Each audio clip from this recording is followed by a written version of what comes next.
रसूलुल्लाह सल्लम के ज़ाहिरी विसाल के फ़ौरन बाद मस्जिद नबवी के अंदर हज़रत अबू बकर सिद्दीक़ रज़ी अल्लाह ताला अन्हु की इज्तिमाई तौर पर तमाम सहाबा के मुत्तफ़िक़ फ़ैसला यही था कि अबू बकर सिद्दीक़ के हाथ पर बैअत ली गई।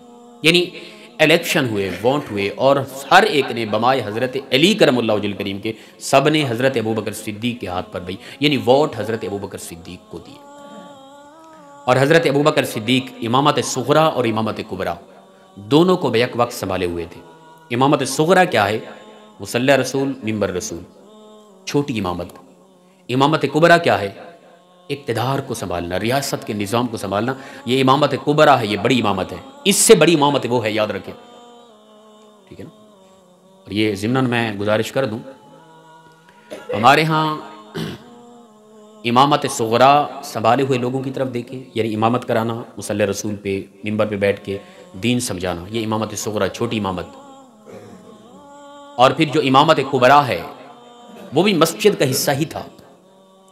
रसूलुल्लाह सल्लम के दौर में अबू बकर, उमर, उस्मान और अली, तमाम खुलफाए राशिदीन, ठीक है ना, सब के दौर में पार्लियामेंट कौन सी थी? मस्जिद नबवी, याद रखें। वहीं पे मुकम्मल इस्लाम भी वहीं समझाया जाता था और रियासत का सारा निज़ाम वहीं पे डिस्कस किया जाता था। आप सब जानते हैं इस चीज़ को। और मस्जिद नबवी के अंदर सारे मामलात हल होते। मस्जिद से हट के या यानी वो जगह जहाँ रियासती निज़ाम को हल करना है, उस जगह को मस्जिद ना माना जाना, ये कब से शुरू हुआ? यजीद के दौर में।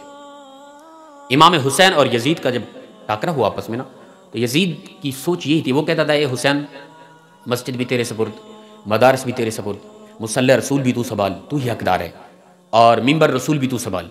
मस्जिद की हुदूद में, मदारस में तू दीन का काम कर। निज़ाम, रियासत संभालना, ये सब कुछ ये हमारी जिम्मेदारी है।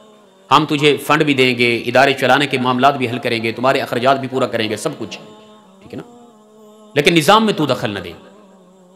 क्या इमाम हुसैन इमामत सुग़रा, छोटी इमामत के हकदार थे, और इमामत कुबरा, निज़ाम संभालना, बड़ी इमामत का हकदार क्या यजीद था? दोनों यानी इमामत के हकदार इमाम अली मकाम, इमाम हुसैन ही थे। वहीं से शुरू हुआ इस्लाम में मौजूद लोगों के अंदर ये इख्तलाफ शुरू हुए, ठीक है ना। इमामत सुग़रा और इमामत कुबरा को जुदा कर दिया गया, हालांकि ये एक चीज़ थी। आज इस दौर में मैं और आप जिल्लत का शिकार क्यों हैं? माशी हवाले से क्यों परेशान हाल है? हमारा मुल्क भिखारी क्यों बन गया? वजह यह है कि हम, माजरत के साथ लफ्ज़ सख्त होंगे, जलील किस्म के लोगों के हाथों इमामत कुबरा दे दी है। जो बड़ी इमामत थी वो शराबी, जानी, बदकिरदार, लुटेरे, करप्ट लोगों ने संभाल ली, ठीक है।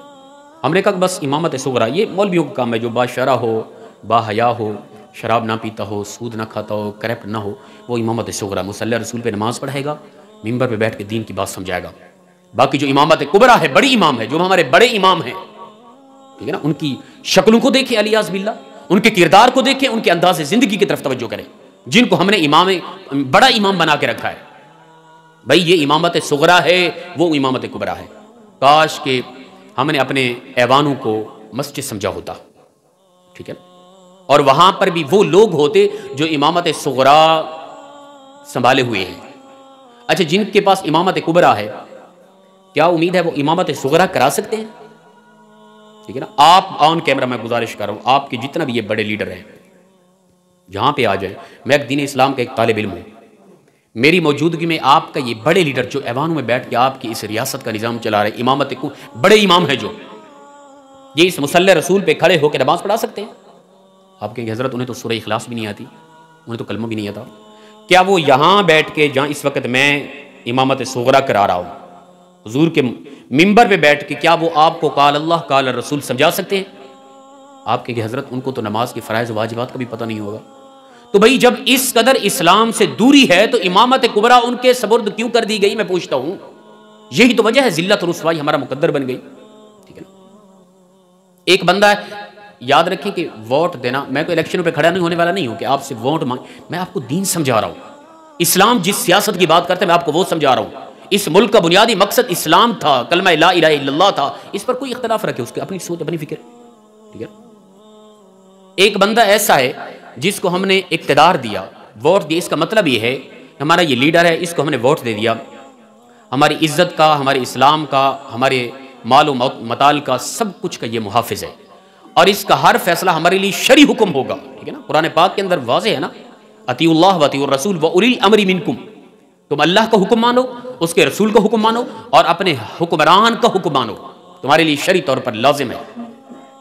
एक आदमी ऐसा है जो इमामत कुबरा जिसके सुपुर्द है, जिसको मैंने और आपने इक़्तिदार दे दिया वोट के ज़रिए कि तुम्हारी इज़्ज़त का, तू हमारे इस्लाम का, ख़त्म नबुव्वत का, ठीक है ना, हमारी इस रियासत का, इस निज़ाम का तू मुहाफ़िज़ है। तेरा हर कौल, हर हुक्म हमारे लिए शरी तौर पर लाजिम बन गया है। अब एक ऐसे आदमी को हमने दिया कि जिसके अल्फाज मुशरिकीन के सामने खड़े होकर यही हैं कि वो कहते हैं कि जी अल्लाह और भगवान के अंदर कोई फ़र्क नहीं है। वो खुदा की तौहीद पर पहरा दे सकता है क्या? एक आदमी ऐसा है कि वो कहता है कि बस मिर्ज़ाइयत और मुसलमानों के अंदर कोई फ़र्क नहीं है, एक तरह की मस्जिद है सब कुछ। क्या वो ख़त्म नबूवत पर पहरा दे सकता है?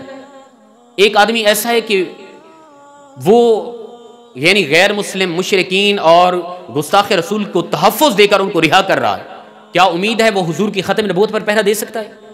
एक आदमी ऐसा है कि जो कहता है कि मुझे शादी करने की ज़रूरत नहीं, जिसको रोज़ाना ताज़ा दूध मिल जाए उसको गाय रखने की क्या ज़रूरत है?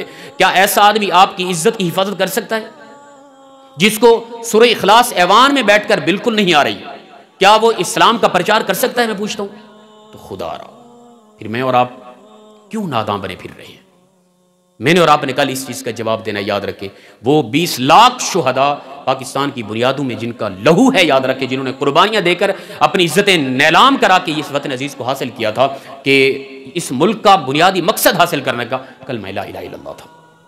और इसकी इमामत कुबरा उन लोगों के हाथों में है जिनको कलमा भी नहीं आता। ठीक है ना, हमारी इज़्ज़त के मुहाफ़िज़ वो लोग हैं जो खुद बेइज्जते हैं। इस्लाम की हिफाजत उनके सपुर्द कर दी है जो खुद इस्लाम के डाकू हैं। रियासत का निज़ाम उनके सपुर्द कर दिया है जो मुकम्मल तौर पर रियासत के लिए करप्ट और बेईमान है, शराबी है।